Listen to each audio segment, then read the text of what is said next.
Savez-vous que le mot nomenclature vient du latin nomen qui signifie nom et calare qui signifie appeler ou proclamer.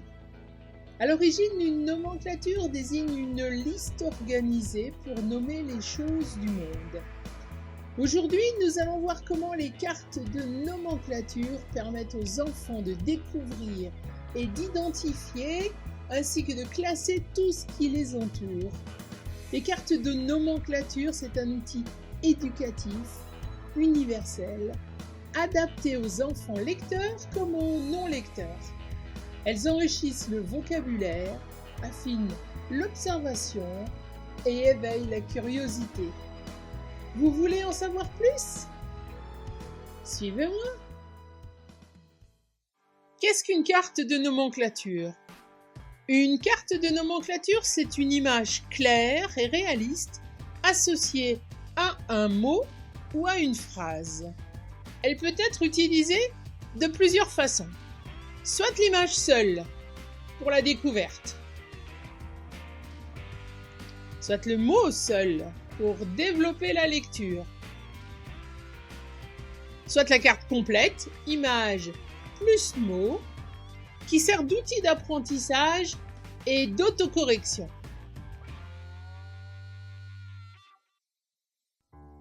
Pourquoi les cartes de nomenclature sont-elles si efficaces? Alors déjà pour les enfants non lecteurs, ces cartes permettent d'affiner la discrimination visuelle. Cela signifie que les enfants apprennent à observer les formes et les détails dans les images, mais aussi dans les mots écrits. Même sans savoir lire, ils peuvent associer donc une image à l'autre et le mot qui lui correspond sans savoir lire. Un travail préalable aura été fait pour reconnaître l'objet, bien entendu. Ils peuvent ainsi associer une carte mot à l'image correspondante, simplement en reconnaissant la structure globale du mot. Pour les enfants lecteurs, le travail est différent. Les cartes entières, images plus mots, sont retournées et vont servir d'autocorrection. Les enfants utilisent à ce moment-là les cartes pour renforcer leur vocabulaire et leur orthographe. Ils associent une image avec sa dénomination. On étale donc les images.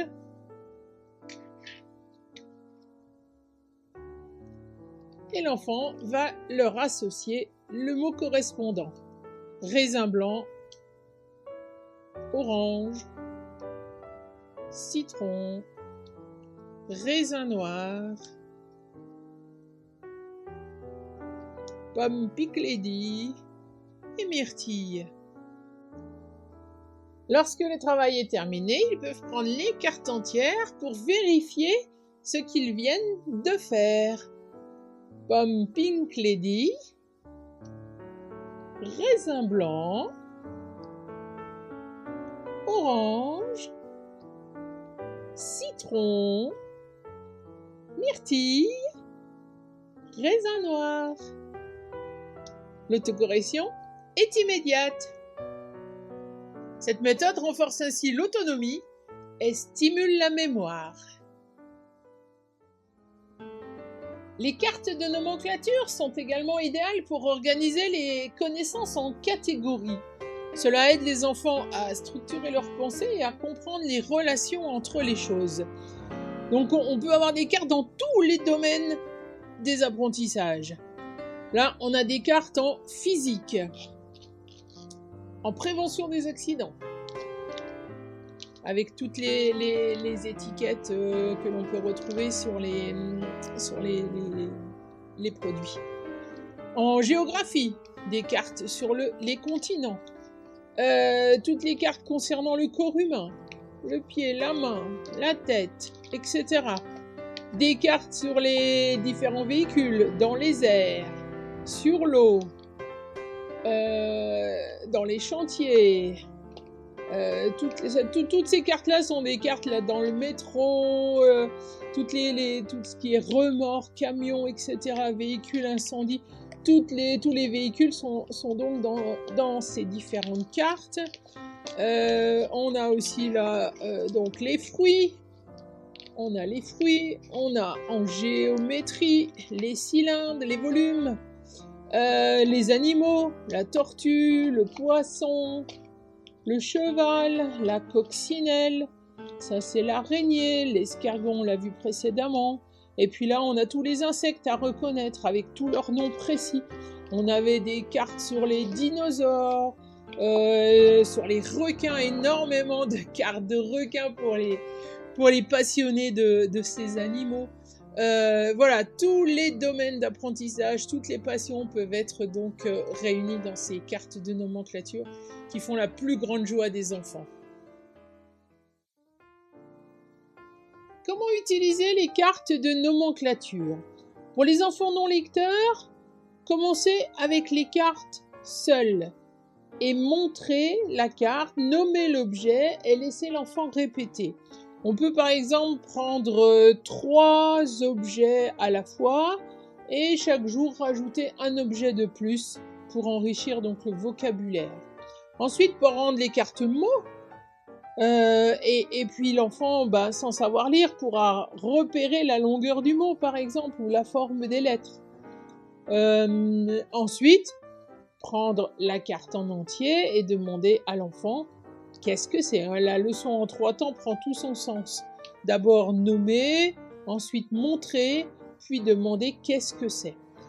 Donc en prenant 3 cartes au départ, puis en rajoutant une carte chaque jour, on peut arriver à la fin de la semaine à avoir l'ensemble des cartes concernant par exemple une pochette de géométrie. Les enfants lecteurs, eux, ont depuis tout petit eu connaissance du nom et du mot qui lui est associé. À ce moment-là, ils vont procéder comme nous avons vu précédemment, en utilisant la carte image et la carte mot séparément et en contrôlant avec la carte complète. Toutes les cartes sont mises à disposition des enfants dans la classe et ils vont vers les sujets qui les intéressent. Outre le travail d'association des cartes images avec les mots, les cartes mots, toutes ces cartes peuvent servir à des jeux, bien entendu, comme des jeux de mémoire, des mémories, des chasses au trésor ou encore des devinettes. Par exemple, devine l'animal avec la carte mot et cherche son image dans la pièce. Cela peut se faire entre camarades, bien entendu, entre enfants sachant lire et enfants non lecteurs. Ces cartes sont un véritable trésor pédagogique. Ainsi, les cartes de nomenclature sont des outils intemporels qui s'adaptent à tous les enfants, qu'ils soient lecteurs ou non lecteurs. Elles encouragent l'apprentissage autonome, affinent les sens et surtout, elles rendent l'apprentissage ludique et joyeux. Alors pourquoi ne pas les essayer? Vous pouvez en fabriquer chez vous, de nombreux sites en proposent en téléchargement gratuit. Il vous suffit de les imprimer, de les découper, de les plastifier afin qu'elles puissent durer plus longtemps. Vous pouvez aussi en acheter des prêts à l'emploi. Dites-moi en commentaire si vous avez déjà utilisé des cartes de nomenclature et ce que vos enfants ou vos élèves en pensent. Et n'oubliez pas de vous abonner à la chaîne pour plus d'idées d'apprentissage. À bientôt!